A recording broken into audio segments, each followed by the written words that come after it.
A group of rebellious colonies, a seemingly invincible empire, and a war that would change the world forever.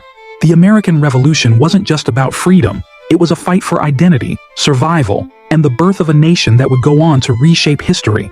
It was a conflict between ordinary people and a superpower, where farmers, merchants, and scholars stood against the most formidable military force of the time.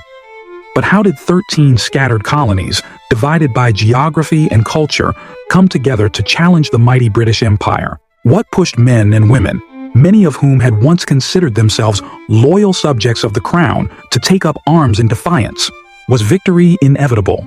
Or was it a series of desperate gambles, strokes of luck, and sheer determination that led to independence? This is the story of the American Revolution. Before the gunfire, before the Declaration of Independence, tensions had been simmering for decades. The American colonies, while under British rule, had long enjoyed a degree of autonomy, governing their own affairs with minimal interference. But everything changed after the French and Indian War, 1754-1763. Though Britain emerged victorious, the cost was staggering, leaving the empire burdened with enormous debt. Looking across the Atlantic, King George III and Parliament saw the American colonies as a source of revenue to replenish the crown's depleted treasury. What followed was a wave of unpopular taxes: the Sugar Act, 1764, the Stamp Act, 1765, and the Townshend Acts, 1767, each imposed without colonial representation in Parliament.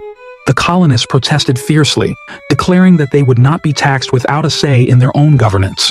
"No taxation without representation" became the rallying cry of a growing resistance. Across the colonies, opposition groups such as the Sons of Liberty took shape, organizing boycotts, demonstrations, and acts of defiance. The stage was set for revolution. Then, in 1770, tensions erupted into bloodshed.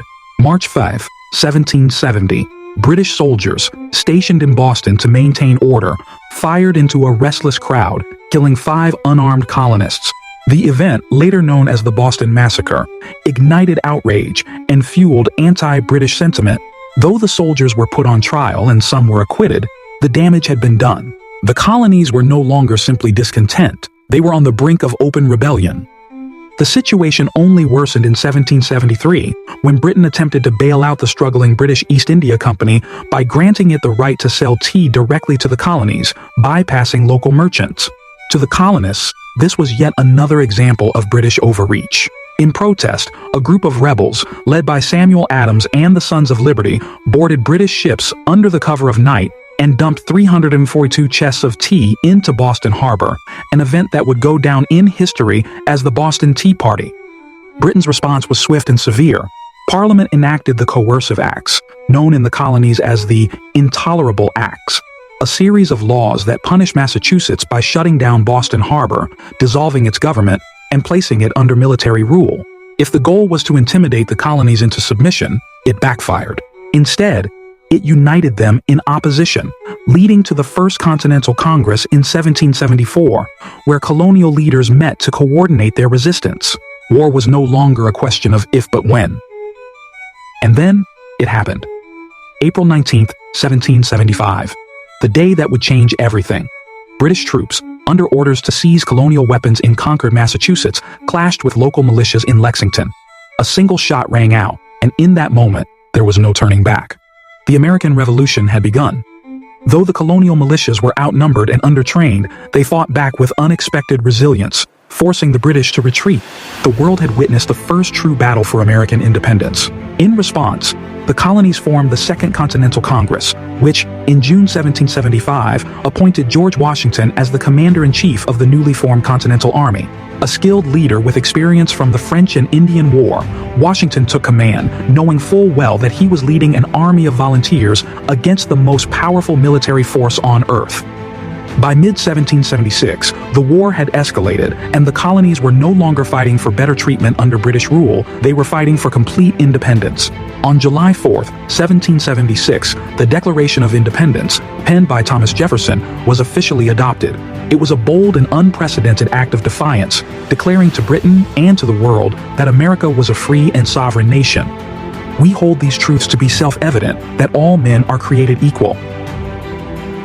But declaring independence was one thing, winning it was another.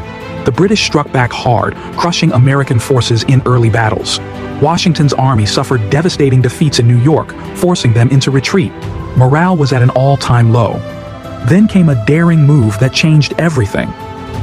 On Christmas night, 1776, Washington and his men crossed the icy Delaware River in the dead of night, launching a surprise attack on Hessian forces in Trenton, New Jersey. It was a much-needed victory, one that reignited the American cause. The real turning point, however, came in October 1777 at the Battle of Saratoga. American forces, led by General Horatio Gates and Benedict Arnold, defeated the British in a major engagement. This victory convinced France to officially join the war, providing crucial military and naval support. The balance of power had shifted.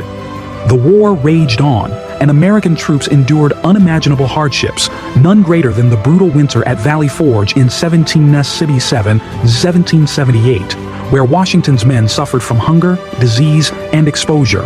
But despite the hardships, they trained, adapted, and emerged stronger under the guidance of Baron von Steuben, a Prussian military officer who drilled the troops into a more disciplined fighting force. Finally, after 8 long years, the war reached its climax in 1781 at Yorktown, Virginia.